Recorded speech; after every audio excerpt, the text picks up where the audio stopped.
This video has been made with the purpose of education and awareness of real crimes, and there is no disrespect intended to anyone. This is to help promote truth and justice for anyone who has been a victim of crime.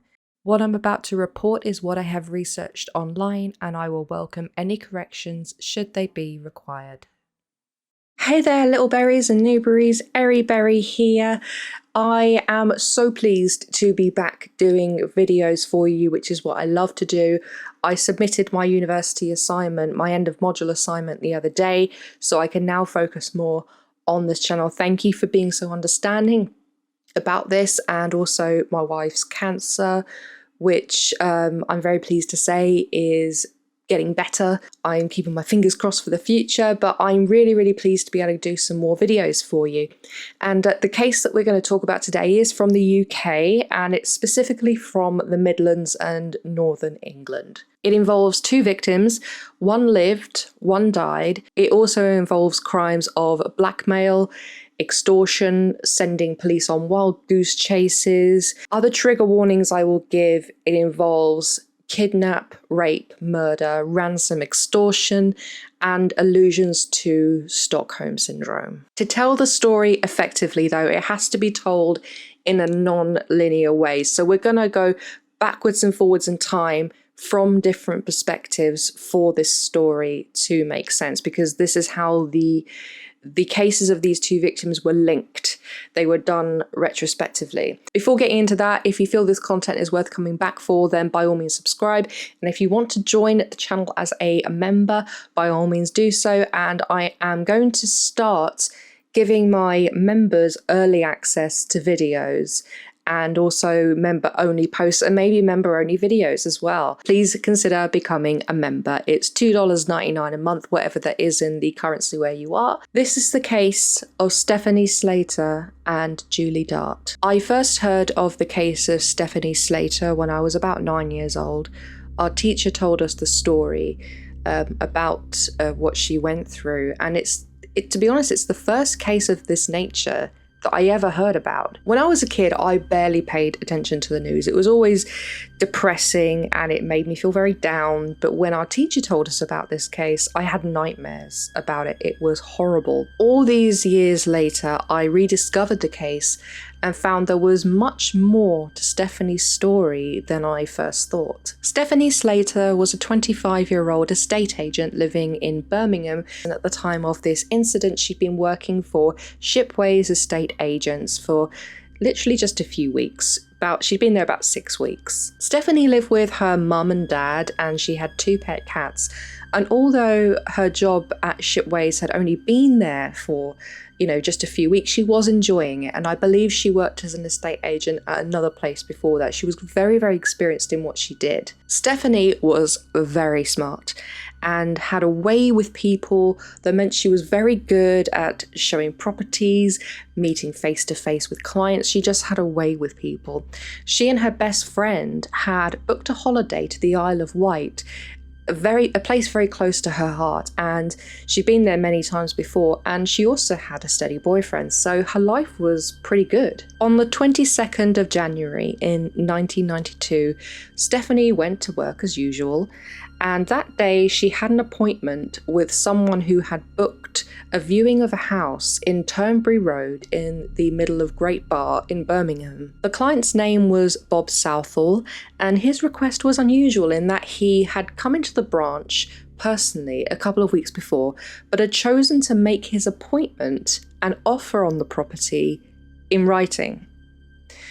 That was really unusual, because most of the time appointments were made over the telephone, because it would need a two-way conversation to be able to confirm it. That day it was Stephanie and her other female colleague Jane on duty, and at this point they hadn't actually agreed as to which of them would be the one to attend the property and show this gentleman around, and he hadn't actually called to confirm his appointment. He had just literally written to say, "I'll see you at this time on this day," and that was it. Stephanie volunteered to do this viewing, saying it was unlikely that the client would actually show because he hadn't confirmed the appointment. and it was supposed to be around 10:30 a.m. that morning. Stephanie left the agency to drive in her company car to 153 Turnberry Road. It was literally just a few streets away from the agency.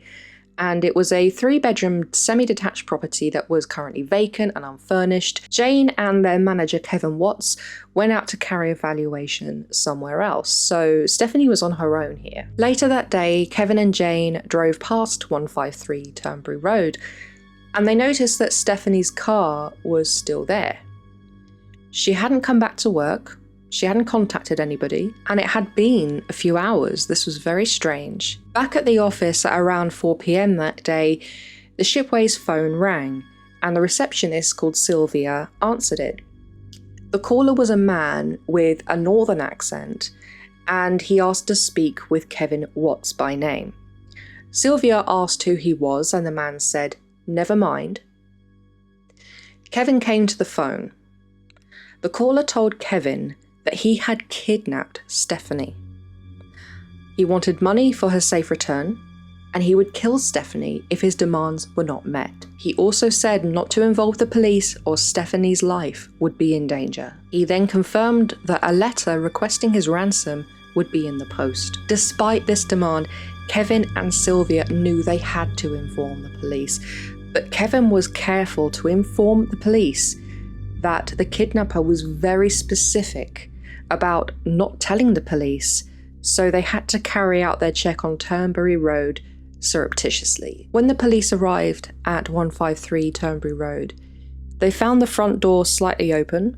A struggle had clearly occurred in the bathroom. There was blood in the bathtub, hair, scuff marks, and the key to the property with the Shipway's keyring was still inside the property, and a small bit of blood was present on the back of the keyring. The French doors at the back of the house, which backed onto a large garden, were open. There was no sign of the kidnapper anywhere, nor any clues as to his identity or location. It was theorized that because the front door was still open and the French doors were also open, that the kidnapper had escaped with Stephanie through the back of the property so that the neighbours in this built-up residential area wouldn't see them, otherwise people would notice. 153 Turnberry Road still exists today. It's semi-detached, and between it and the next house there's a driveway leading to a large field. And it was clear that the kidnapper chose this house for this reason, because it had that sort of like void between it and the next house and a bit of room for them to get the car into the back of the property and be able to come out without anyone seeing where Stephanie was. Despite what Kevin Watts told the police, they initially sent uniformed officers and cars both to Turnberry Road and to Shipways in contravention of the protocol, and they were concerned that this could have put Stephanie's life in danger. Her kidnapper could still be in that area, he could be watching the house, he could be watching Shipways, and so they very quickly scaled that back and they put plainclothes officers in the area to carry out just door-to-door inquiries about a supposed disruption or a break-in that happened in the street. The police were very careful not to mention anything about an alleged kidnapping. They needed to make sure people said what they saw and heard without making any kind of assumptions. A lady that lived close by, her house backed onto the same sort of green area that driveway backed down to, said she saw a red car pull up behind 153 Turnberry Road, and it was turning strangely. That's all she could say, is it was backing into the corner in a strange way.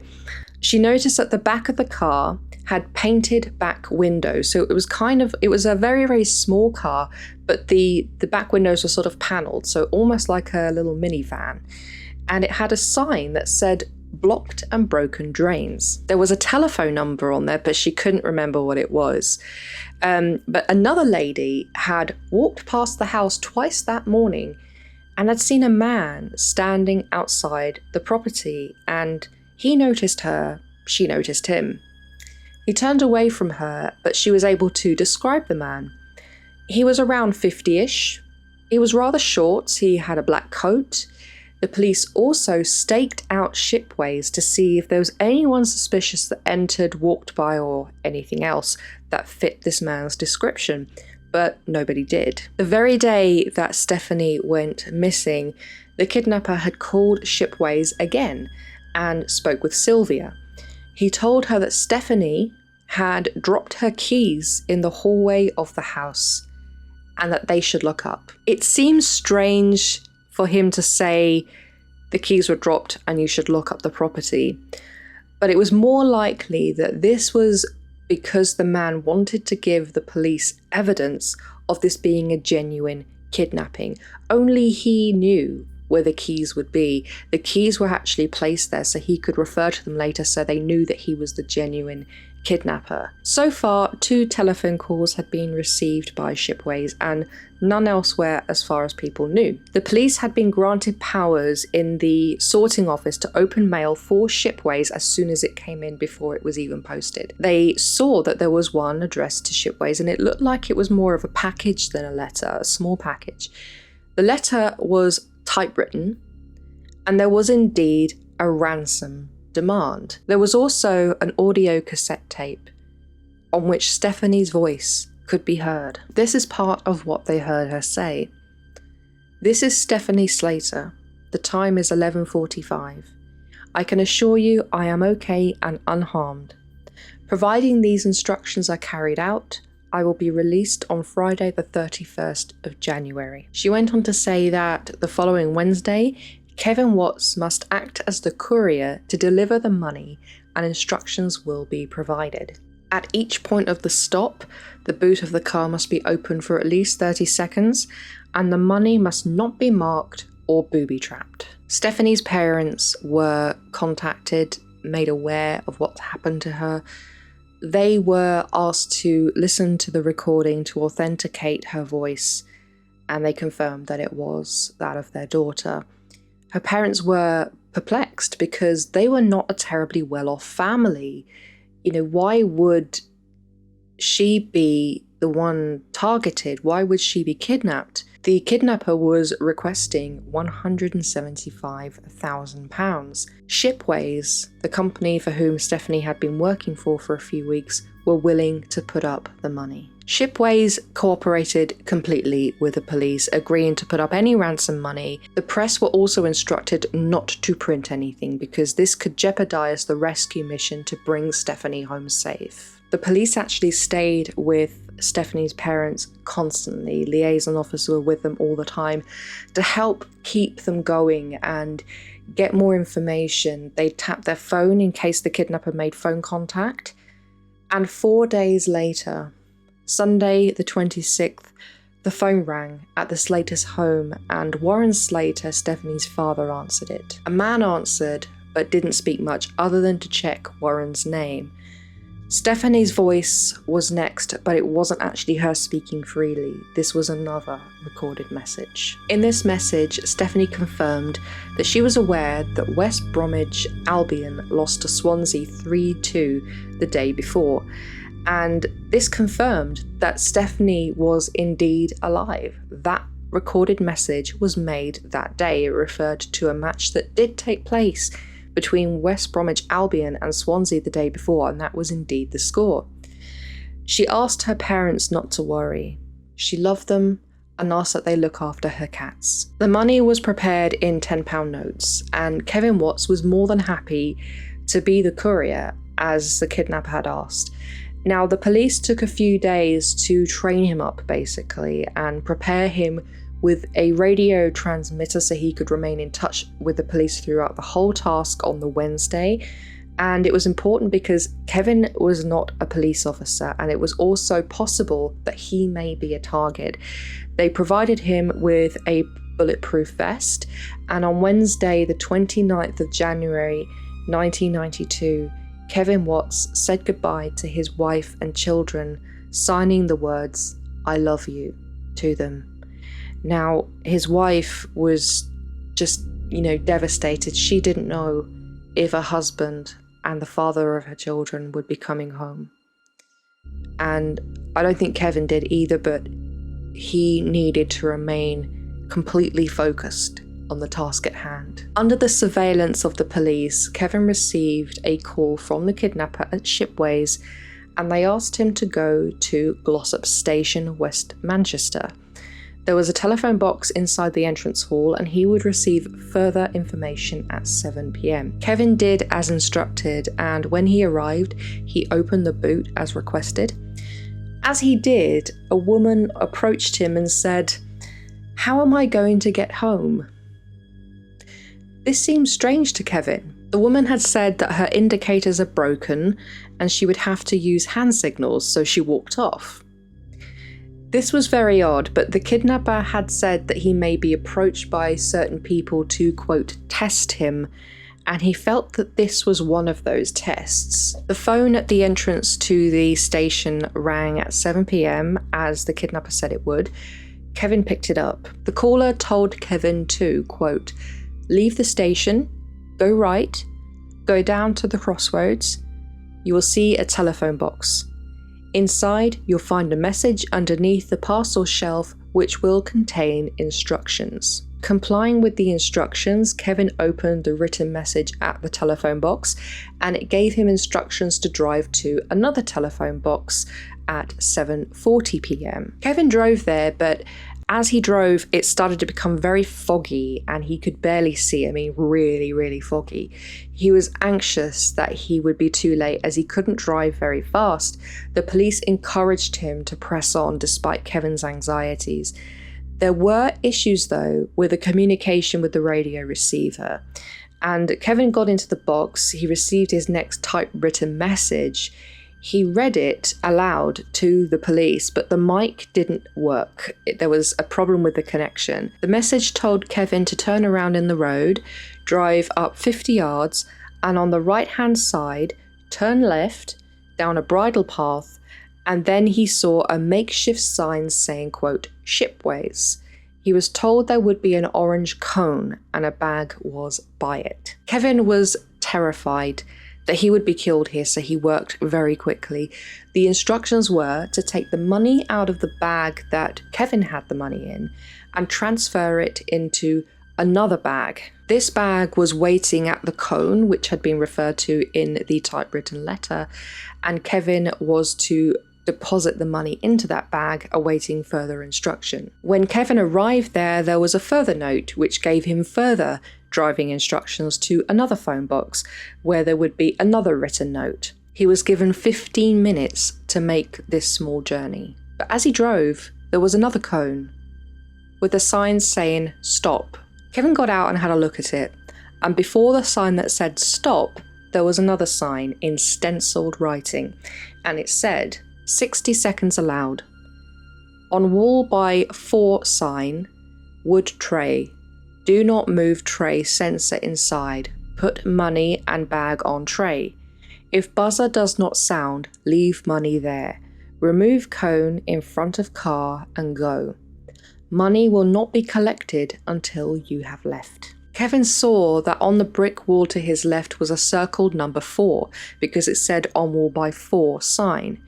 And there was a wooden tray indeed placed on the top of the brick wall. This wall was about 3 feet tall, so it wasn't too much of a problem to actually put the money on it.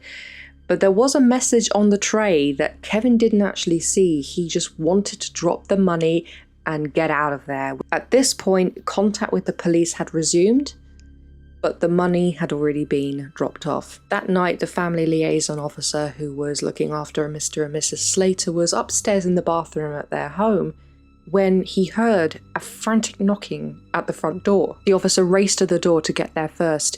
He had actually told the Slaters not to open their front door in case, for example, they would suddenly be the target of an attack.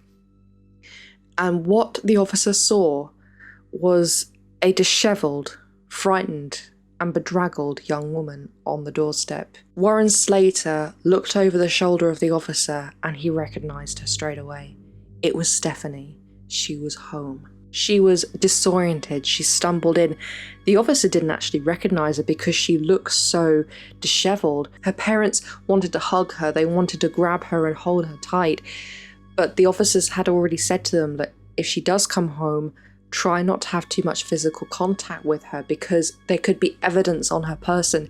We need that not to be tainted. But of course, being parents with their daughter coming home safe from a kidnapping, of course they just wanted to hug at her, and they were crying tears of joy. They couldn't believe she was home. Stephanie's mother and father observed that Stephanie appeared to not be able to see very well. She had trouble navigating where she was, and she was feeling her way around, pinching and scratching herself really hard because she just couldn't believe she was home.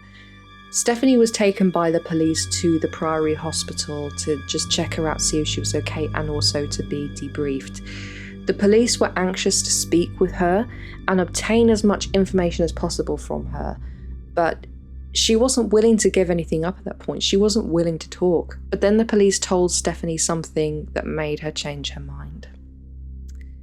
They were sure that her kidnapper had murdered someone before. 18-year-old Julie Dart. This man was more than a kidnapper. He was a murderer. He could do it again. And Stephanie knew she had to tell the police everything, not just for justice for herself, but also the justice for Julie Dart. Stephanie began to talk. And she didn't just talk. She had fantastic recall. She was able to describe things to the minutest of detail, in order. The amount of information she gave was incredible. Now here we're going to go back in time a little bit. As I said, we're going to jump around a little bit. So we're going to go back to the day that she went to Turnberry Road, and here we are going to tell the story from Stephanie's point of view. Despite her believing that this would be a case of a no-show, when Stephanie arrived at 153 Turnberry Road in the morning of the 22nd of January in 1992, the client, who gave his name as Mr. Bob Southall, was ready to view the property. He was standing outside. He was small, a little bit shorter than Stephanie. He had dark, thick-rimmed glasses, around 50-ish, and was wearing a black jacket. She apologised that she was a little bit late, but Bob didn't really reply. He was quiet, not such a pleasant person, not showing any smile or any real enthusiasm. And Stephanie observed that when she did all of these showings for houses, people would normally be enthusiastic. This is a house they're thinking of buying. It would be something they'd be really keen on. But Stephanie felt that Bob just didn't seem really interested, so she wondered really why he was here. But still, Stephanie did her job. She let them in, she showed Bob the house, which was vacant and unfurnished. The property was a large semi-detached house with a long driveway between it and the next semi-detached house, leading to a large field. Although Bob had said that he wanted to put an offer on the house, I mean, you don't just put an offer on a house without seeing it, without having some sort of interest. He didn't really seem that impressed by the house, really, and Stephanie got the feeling that he just wasn't interested, so she wanted to get the viewing done as quickly as possible. Stephanie showed Bob the upstairs floor, and he asked if the windows of the upstairs of the property were double glazed, which they were. Leaving Bob to view the rooms on the top floor, Stephanie went into one of the bedrooms before leaving it to go downstairs, when Bob called out to her from the bathroom. She went into the bathroom and saw that Bob was pointing to something on the wall, and he said, "What is that?" Turning around, so she had her back to him, Stephanie approached the point on the wall that he was pointing at. She observed this to be a hook for a towel or something similar. Bob didn't reply, which again Stephanie thought was a bit odd. She thought it was a bit cold when he asked specifically what this was. As Stephanie turned around, Bob was advancing towards her menacingly, holding two weapons, a knife and a chisel. Stephanie described his rapid move to her as appearing that he seemed to get suddenly very big, as if he was flying through the air at her. His face was all contorted and sort of, very, very different to how he was before. Bob was a very short man, and Stephanie described him as a, quote, grubby little man. But in the space of a few seconds, he had transformed into this violent, weapon-wielding monster. who was trying to overpower her. In the bathroom of 153 Turnberry Road, he and Stephanie engaged in a fight. Stephanie was sure this would be a fight for her life. He tried to push her down into the bath and using the knife and the chisel to threaten her, but Stephanie fought with every fibre of her being. She actually got her hands cut in the process. She was trying to get the knife and the chisel out of his hands, and she actually did manage to get the chisel out of his hand, and she managed to bend it so it was no longer useful to him. The next left was the knife, and Stephanie grabbed hold of the handle, and Bob had hold of the lower part of the handle. He demanded she let it go, but she wouldn't. She held onto it very, very tightly. And in the end, Bob just yanked it from her hand, so it went straight through, slicing her hand. And she looked at her hand, and Bob saw the opportunity to, once and for all, overpower Stephanie. He pushed her further down into the bath and held the knife to her throat. Steffi didn't know that the knife was at her throat until she saw herself in the mirror and saw that he was right on top of her with the blade right here. She knew she had to stop struggling at that point. Bob warned her that if she screamed or struggled, he would cut her throat. He still looked angry and ready to do as he threatened, and he was waiting for some sort of compliance from Stephanie. She said, "All right, you've got me. Don't harm me. Remember, I am human." He moved the knife from her throat and enabled her to get out of the bath. She was now fully compliant and willing to do what he wanted.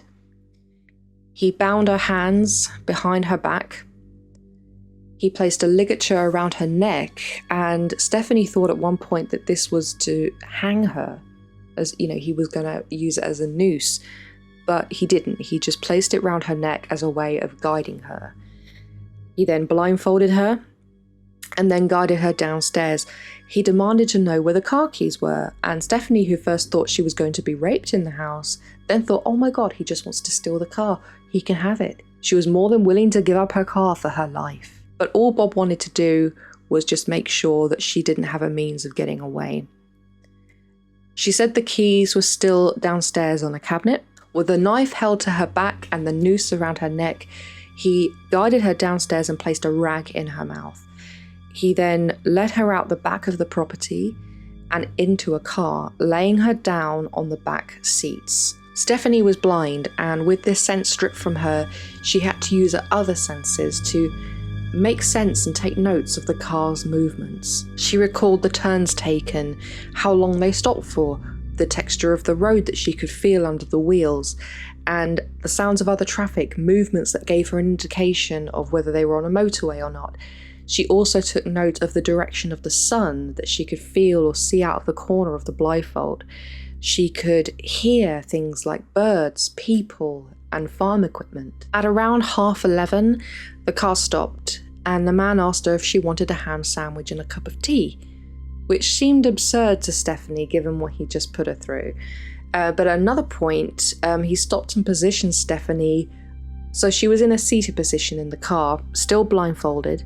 He told her not to scream, and he pulled down the gag. He told Stephanie that she had been kidnapped.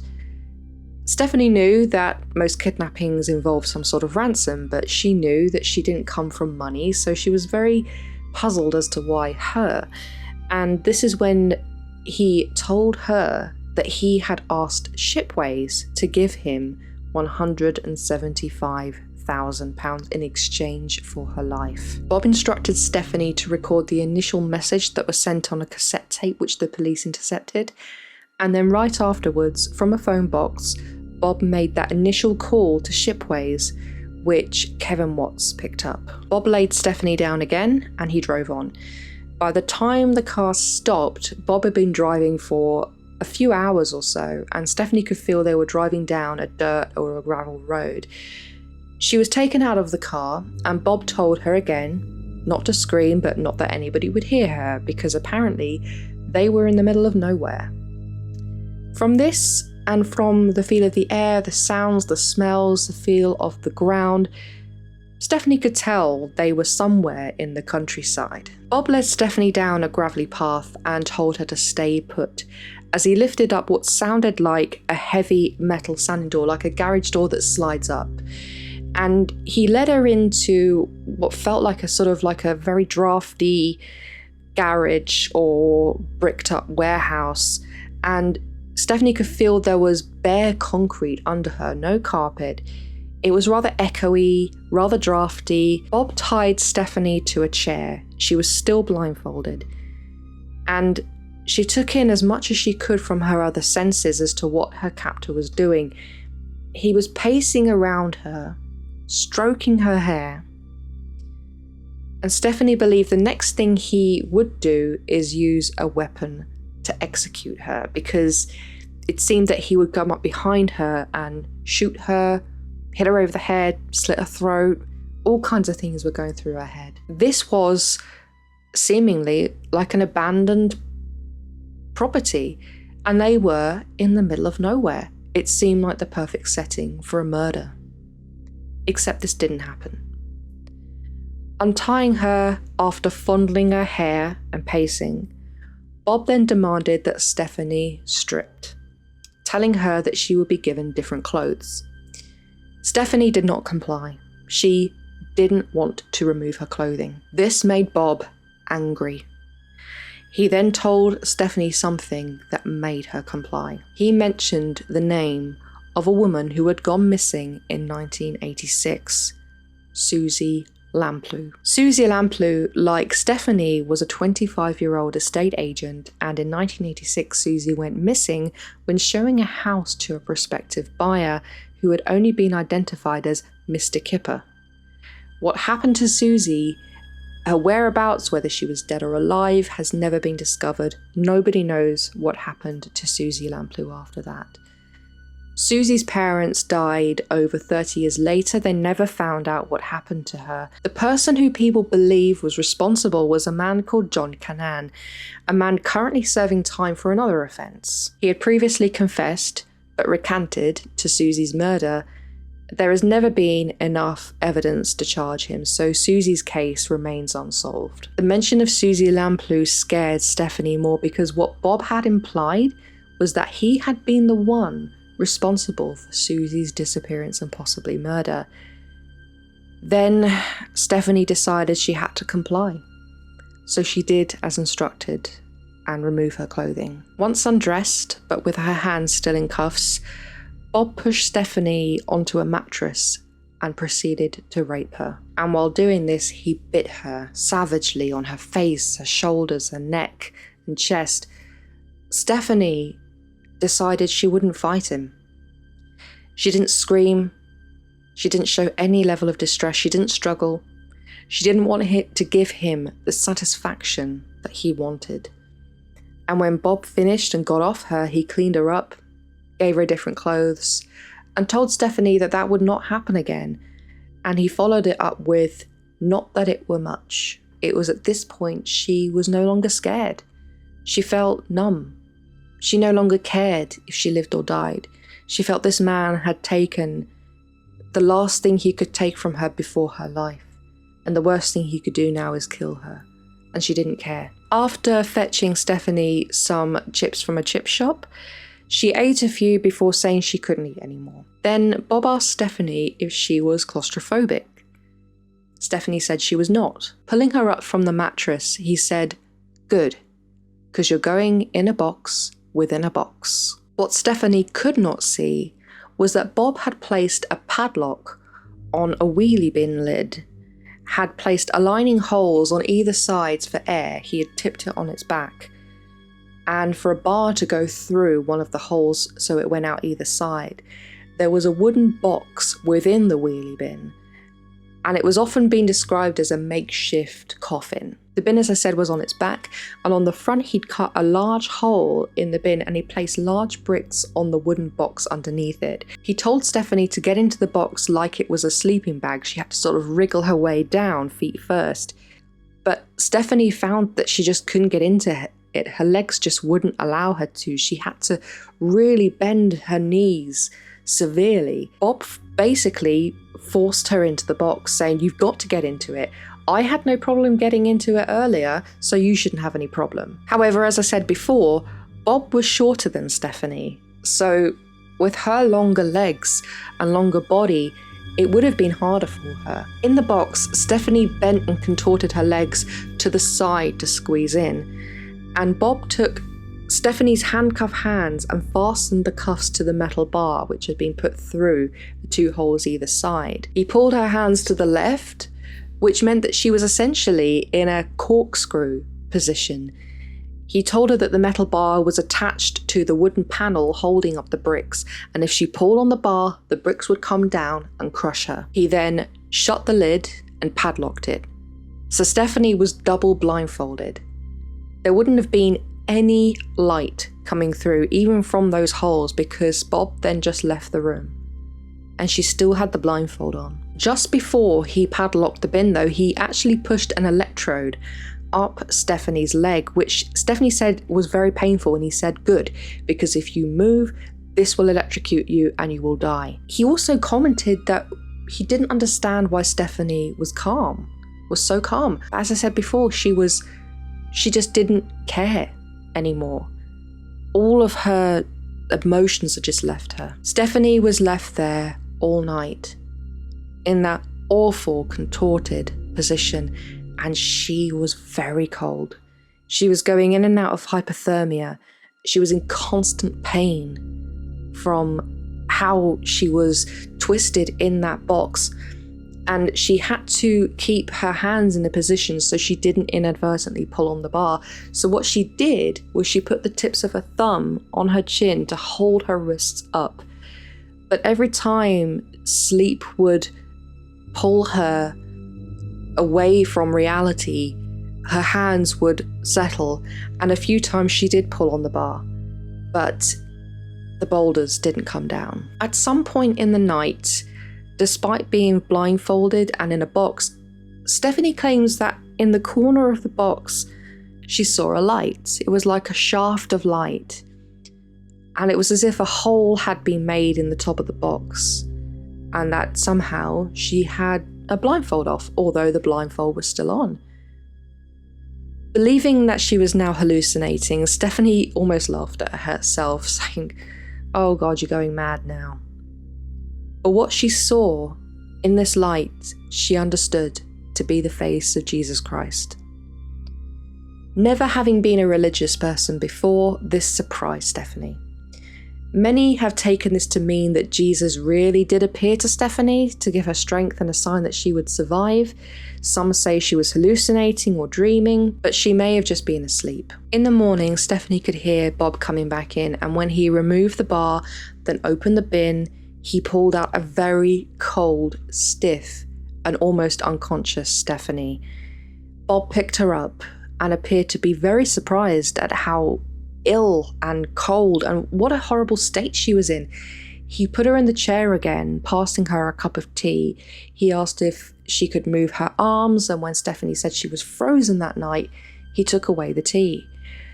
Stephanie thought she'd angered him, but instead he just knelt beside her and rubbed her arms and asked if that made her feel better. This gave Stephanie some hope that there was some sort of empathy, there was something there. At least he cared about her well-being. Over the next few days, Stephanie was given porridge, chocolate, crisps during her captivity. She could hear the whir and ping of a microwave nearby when Bob would make her porridge. It was also clear that he was running some sort of shop in another room. She was obviously in like a back room or a storeroom or somewhere where there was a business front. She could hear distant voices and the sound of a till and the ringing and the dialing of an old-style rotary phone. Bob still kept her in the box at night, yet at one point he placed a duvet inside it to ensure she didn't get so cold. And Stephanie tried her best to get on with Bob. She made small talk with him, and at one point she told him a joke, which made him laugh. After this, Bob said something that was both frightening yet a little relieving. He remarked that he would not now be needing another bin that he had nearby. which he had planned to use to get rid of Stephanie's dead body. Stephanie was so upset about this, thinking that despite what he had said about not needing it, he could still kill her. She cried, she hyperventilated, she reached out for him, protesting that she did not want to be killed. And she put her arms around him and hugged him, and he hugged her. This worked to appeal to any decency in Bob, for when he was embracing her, he gave Stephanie assurance that she would be going home once the ransom money had been paid. After about a week in captivity, Bob allowed Stephanie to sleep on the mattress, and Bob had brought in another mattress so that they could both sleep side by side in adjacent mattresses. Stephanie put all the food packets and drinks and everything that he'd made for her between the two mattresses, as a kind of barrier. She didn't want him anywhere near her. Even though she was being as compliant as she could be, even though she had hugged him, this was out of survival, but she really didn't want him sleeping next to her. And the night before she returned home, Bob asked Stephanie a question. He asked her what she would say if he asked her to do what they did the first night she was there, meaning he wanted to have sex with her. Stephanie said that she would tell him that she didn't want to do that, which Bob accepted, and he didn't touch her. He said, "Okay, I thought I'd ask." Stephanie felt at this point she'd gained his respect, and that she was safe from his advances, and he made good on his promise, and he did not touch her again. The night that Stephanie returned home, she'd been in the box for 15 hours. He'd locked her in the box all that day while he was getting the ransom money, just on the off chance, just in case she tried to escape. And while Stephanie was in there, she actually tried to suffocate herself with the duvet. She believed that Bob had received the money and just fled, leaving her there. She thought she'd been abandoned, but her attempts to commit suicide did not work, and he did eventually come back, but she had been in there for 15 hours. When he took her out of the box, Stephanie was hysterical and was in a worse state than she was on the morning of the first day of her ordeal, and Bob then gave her all the clothes that she had been wearing when he kidnapped her. He then said he would take her blindfold off for a moment so that he could take her photograph to remember her by.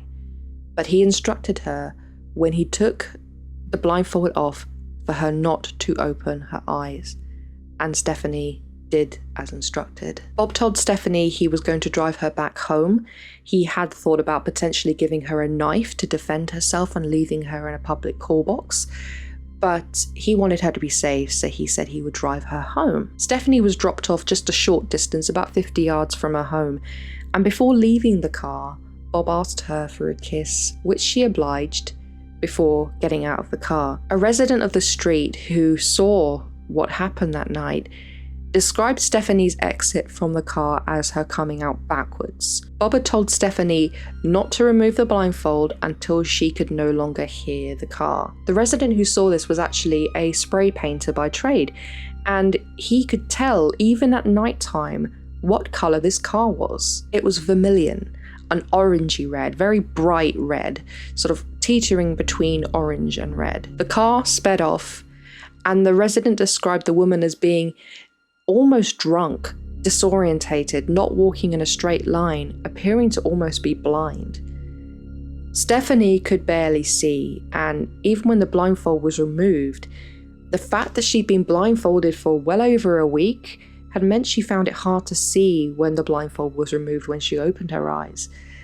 Walking to the front door of her home, she could see it, but not 100%. So Stephanie was taken to the Priory Hospital. She was debriefed, her clothing was taken, details of the case were broadcast on UK programme Crime Watch. And on Crime Watch, it actually played the recording of this man. A woman from Sheffield, Susan Oakes, had been following the coverage of Stephanie Slater's kidnapping intensively.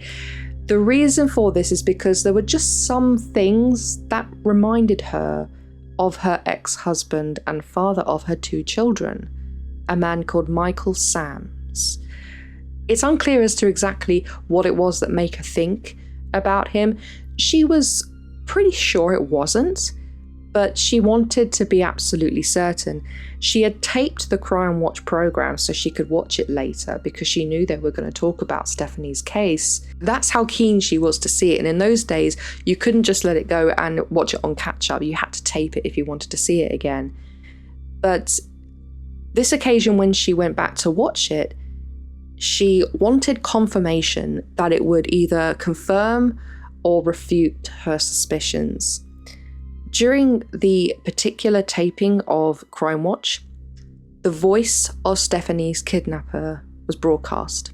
Susan Oakes heard the voice, and when the voice said, quote, "never mind," in the same accent and tone that he used to say to her when he didn't want her to ask any questions, Susan jumped up and screamed, "It's him."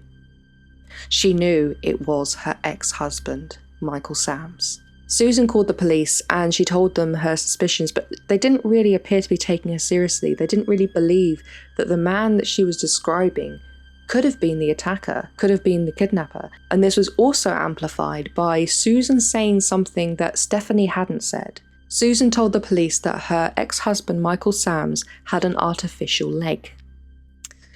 The police initially thought this ruled Sams out. There's no way a man with an artificial leg could have done what he did to Stephanie, physically.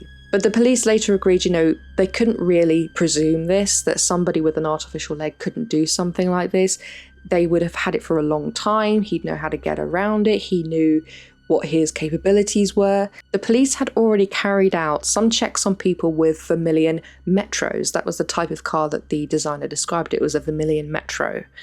One of them was indeed a man called Michael Sams, a tool repair shop owner living in Newark. Michael Sams' wife was the one to open the door when the police called, and she said she'd been expecting them.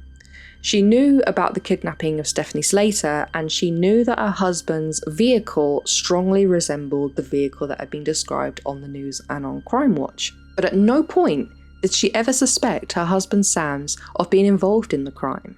At his tool repair shop, Sams was arrested.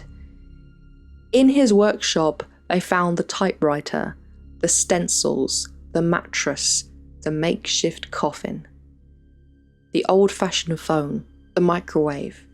Everything that Stephanie had described was there, as well as everything that had come along with the tapes and the letters. Sams almost immediately confessed to Stephanie's kidnapping.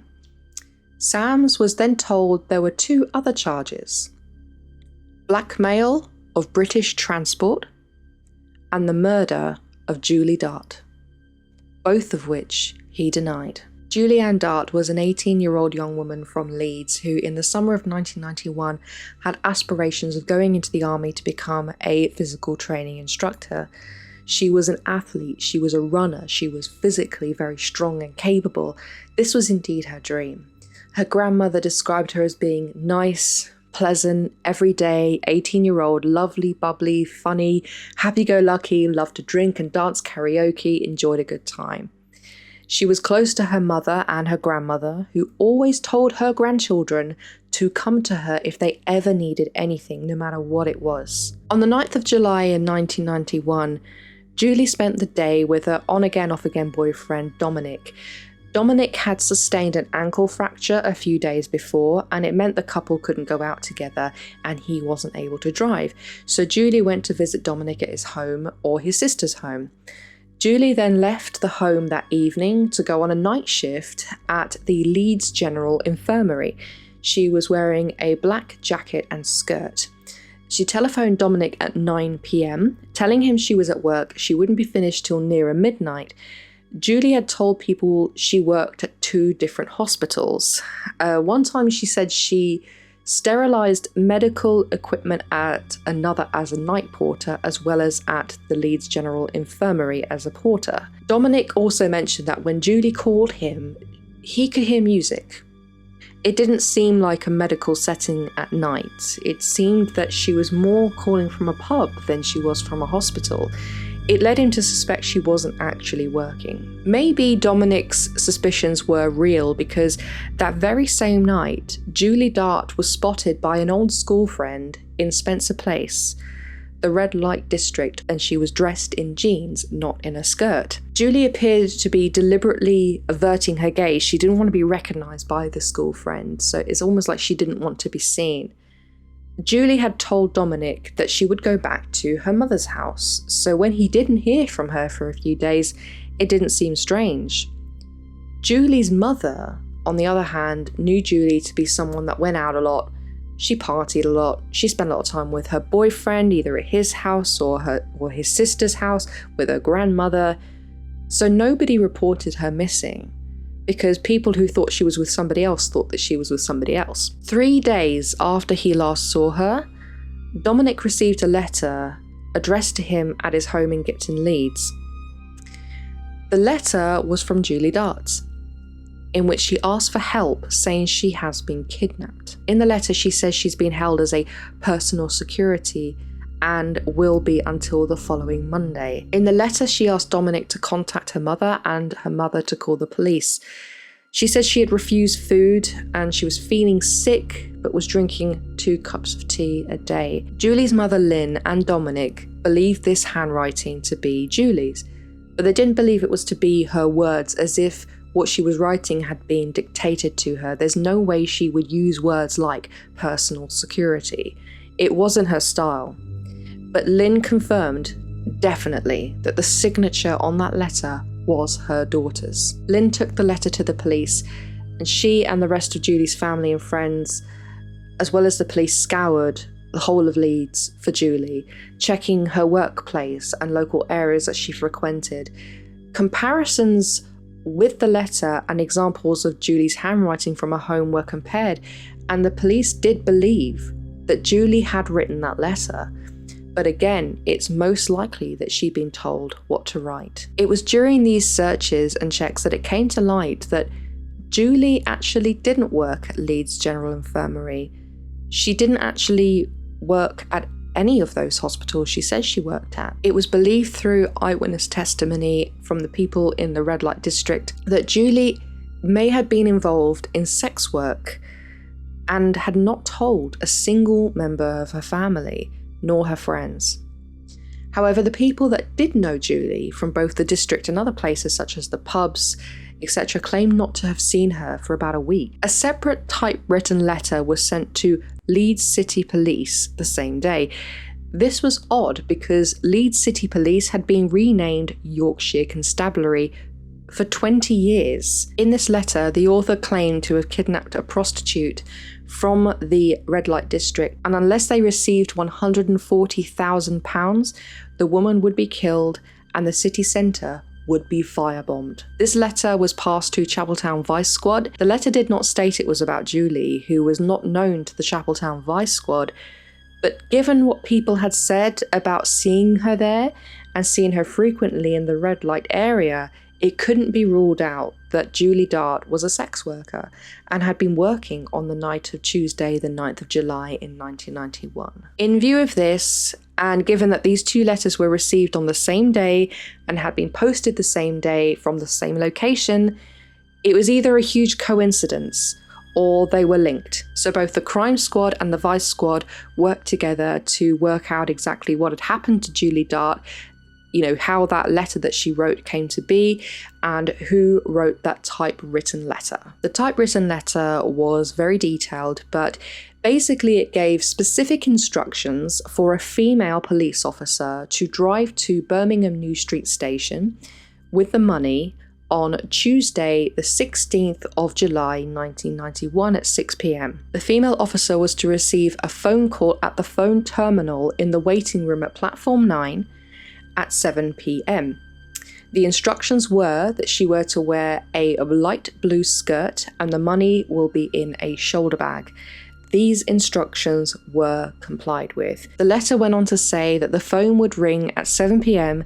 and it would be then that the next phone call location will be disclosed. The phone went, the officer picked it up, but there was nobody there.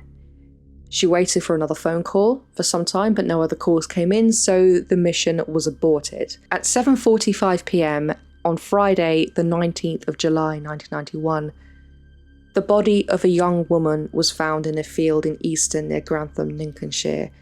which was found by farmers working the land. They got up early in the morning to start moving the cattle, and what they found was basically a bundle in like a blanket with twine. They noticed a strange smell emanating from it, so they called the police. The body was unfortunately that of 18-year-old Julie Dart. She was wrapped in this blanket, which had been bound with twine. Her body had decomposed significantly. Professor Stephen Jones, who was the Home Office pathologist at the time, performed the autopsy, and although there were clear injuries to Julie's head, which included a skull fracture, they didn't provide a positive cause of death. The blanket in which Julie had been wrapped was taped, and it was found that fibres of a yellowish type of carpet were present in the blanket, and they were not fibres that originated from the blanket fibres. So they were fibres from something that the blanket had been lying on or rubbed up against. The dark teal coloured rope that was used to tie the blanket had also had parts of the same yellowish carpet fibres. The police, of course, turned their attention to Julie's boyfriend, family and friends, because statistically people are murdered by those close to them or known to them. Dominic was ruled out because his injury meant that he physically could not have gone out and didn't own a car. Also, interestingly, another thing that ruled out Dominic from being an accomplice was that there was an eyewitness who was travelling to work on a coach at 6 a.m. the morning that Julie Dart's body was discovered. From what was around Julie, it was found she hadn't been there very long at all. There wasn't much transfer of foliage, and the field, of course, had been looked at the day before and inspected the day before by the farmers. So it must have been early that morning that Julie's body was dumped there. The eyewitness said that he saw a reddish coloured Metro coming out of that junction, but it stopped abruptly as the coach was going past. And then it seemed to sort of reverse, but not cleanly, as if it didn't know where it was going. It just struck him as odd, but he noticed the person in the car was a man on his own. Nobody else was there. And as I said, Dominic couldn't drive. So there's absolutely no chance that this was Dominic. He didn't own or have access to any car of that description. This was just an hour and a half before Julie's body was discovered, so it was pretty much certain that this was the car in which Julie's body had been transferred, and this was the person who had dumped her there. Shortly after Julie's body was found, another typewritten letter arrived, which said that the author regretted that Julie Dart had to be killed, but he did warn the police about what would have happened if they didn't comply with his wishes. The author said he still wanted the money, the same amount, to avoid killing another prostitute. If the police were willing to do this, he asked them to place an ad in the local paper saying, quote, "Let's try again for Julie's sake." The letter was received before any details of Julie's injuries were made public, or at least most of her injuries were made public. Yet this letter did state that the author had delivered 3 blows to the back of Julie's head, which is what the autopsy revealed. They also claimed to have strangled Julie, but the pathologist hadn't actually seen any evidence of strangulation, or at least hadn't recorded it. So Professor Stephen Jones went back, looked at Julie's body again, and he found that there was evidence of strangulation. This told both the pathologist and the police and everyone involved that this author was telling the truth. The police complied with the killer's request and placed the ad in the local paper, and 3 days later, a handwritten letter arrived, which appeared to have been deliberately disguised to conceal the identity of the author. The writing was in caps, very inconsistent. It also said that another hostage would be taken if they didn't follow up with the next set of instructions. The letter was a little more jovial in its tone, appearing to toy with the police and giving bets and odds on who would win. They were posting letters from numerous places all over the north of England: York, Leeds, Nottingham, Grantham, Coventry and Huntingdon. The letters were passed to consultant clinical psychologist Paul Britton, whose view of these letters was that they were dealing with somebody who was complex, calculating, around 50 years old, who had an education level of someone at secondary school level, but didn't go further. He was playing a game with the police. He not only wanted to get his money, but he wanted to win against the police. It's as if this person had a grudge against the police, that they had got the better of him before and now he wanted to get the better of them. So it's likely that he is somebody who had offended before. On one of the letters which was posted from Leeds, there was an indentation of writing that had been written on a separate piece of paper, but with the paper on which the typewriting had been done underneath it. Either this was the killer's writing and it was significant, or a worker at Leeds post office. The indentation read, "Mavis will not be in on Tuesday. Phil." Each member of the Leeds post office was checked to see if anyone there knew a Mavis or a Phil, or if there was a Mavis who lived with someone called Phil. There wasn't anybody. As it turned out, this was also a clever ploy from the killer to send the police on a wild goose chase. There were no people in Leeds by the name of Mavis and Phil who could account for this note. Details of this indentation, the typewritten letters, information about Julie's death were featured in a September 1991 edition of Crime Watch. The typewritten letters had been subject to forensic analysis, and anomalies in the impressions of the letters, which indicated a broken 0 and F, were featured. So this typewriter was slightly defective, and people were encouraged to contact the police if they knew of anyone who had a typewriter with such anomalies and if they recognised the handwriting from the indentation. Additionally, there were spelling errors that were common, and it was not only certain that the person who murdered Julie Dart was definitely the same person who was attempting to extort money from British Rail. What connected Julie Dart's murder and the extortion cases were the letters, and after Sam's workshop were discovered, the same fibres recovered from Julie's remains were found. The police could see that they were clearly written by the same typewriter with the same spelling and phraseology, given that they were all about obtaining money, and that 2 women had been kidnapped. During the 8 days during which Stephanie was held captive, the police had already made multiple connections between her kidnapping and Julie Dart's murder, and both the Yorkshire and Birmingham police constabularies were working together on them. Michael Sams had been married 3 times. First 2 marriages had resulted in divorce, one of which was to Susan Oakes, and they had 2 children together. He barely had any contact with his children, and in his 20s he was imprisoned for theft. During his incarceration, he was diagnosed with cancer in his right leg, which had to be amputated. Sams was dyslexic and had completed secondary education but had not gone on to further education. Despite this, he was intelligent and a capable man, yet it was clear that he believed himself to be cleverer than he actually was. When in custody, Sams continued to deny that he had anything to do with Julie Dart's murder, nor the extortion, yet he did admit what he did to Stephanie. Stephanie had actually denied being raped, later admitting it when she published a book that he had raped her, but she'd at first said that she hadn't been raped because she didn't want her mother to go through that ordeal, because her mother had 2 seizures during Stephanie's kidnapping, and she desperately begged Stephanie, "Please tell me you weren't raped. Please tell me you weren't raped." So Stephanie never made any allegation of rape against Sam. She actually denied he raped her.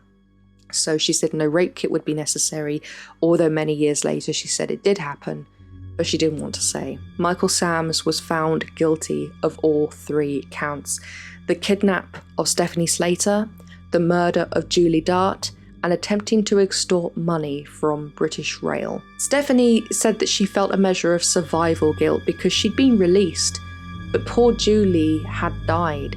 She met Julie's mother and placed flowers on Julie's grave out of respect, and she tried to get on with her life.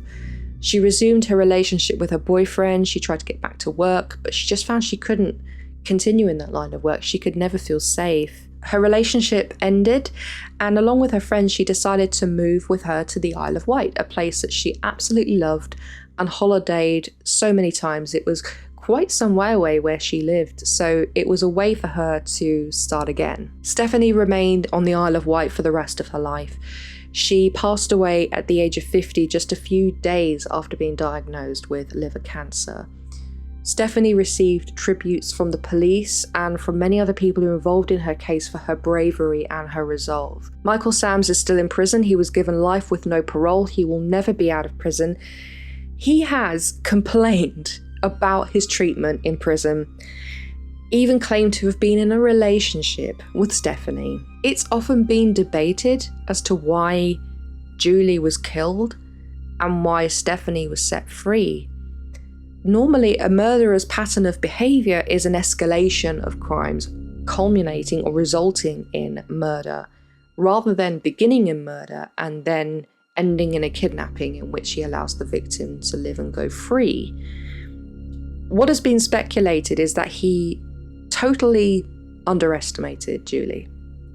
He likely believed that because she was a sex worker in a red light district, that she would be fair game, easy to overpower, nobody would really miss her. It's very reminiscent of Peter Sutcliffe, the Yorkshire Ripper. He targeted prostitutes. However, Julie was an athlete. She was strong physically and she was strong-willed. She would not have complied with any of Sam's requests. Sam's may have killed Julie because she either tried to escape or she saw too much. Stephanie remained blindfolded and she did as she was told. It is wrong, though, to place any blame on a victim for their fate, because if there's an opportunity to escape, 9 times out of 10 you should take it. And Emma Kenny's famous phrase is "do not comply," and in most cases it will place the odds in the victim's favour, because compliant victims do not always get released. Stephanie was compliant to a certain extent, but I believe it was her non-compliance with what his request was that maybe made him think, I'm definitely going to release this girl. That's just my personal view. Julie was killed because Michael Sams could not control her. I actually believe that Julie could have overpowered Sams, and he totally underestimated her, and that he knew that she was more trouble than he believed that she would be. Some say that Julie was a trial run, and that he was always going to kill her before doing the real thing. That, I believe, is incredibly disrespectful.